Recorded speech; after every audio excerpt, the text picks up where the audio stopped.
Momen kepulangan prajurit TNI Satgas Yonif 315 Garuda di Papua, penuh tangis haru masyarakat. Beredar video yang memperlihatkan momen kepulangan prajurit TNI dari Satgas Yonif 315 Garuda Kodam 3 Siliwangi dari tempat tugas di Papua diiringi tangis haru masyarakat sekitar. Masyarakat merasa berat harus berpisah karena sudah sering bersama TNI. Video haru tersebut salah satunya diunggah oleh akun Instagram @infokomando.official.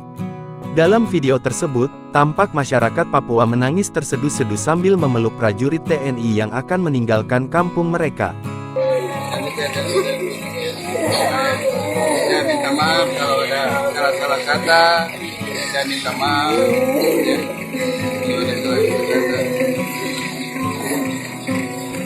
Nanti malam saya Terlihat juga warga berbaju biru mengusap air mata prajurit tersebut yang menjadi pertanda berat dan sedihnya harus berpisah.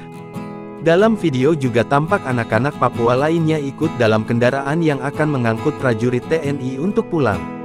Mereka terlihat sangat antusias dalam perpisahan itu. Diketahui, Satgas Yonif 315 Garuda merupakan pasukan elit infanteri TNI AD yang ditugaskan untuk menjaga daerah rawan di Papua. Satuan tempur berjuluk Pasukan Setan, ini berada di bawah Korem 061, Surya Kencana, Kodam Siliwangi.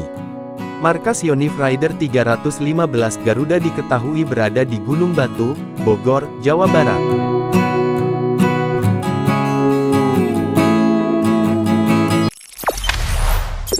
Jangan lupa subscribe, share, komen, dan like ya!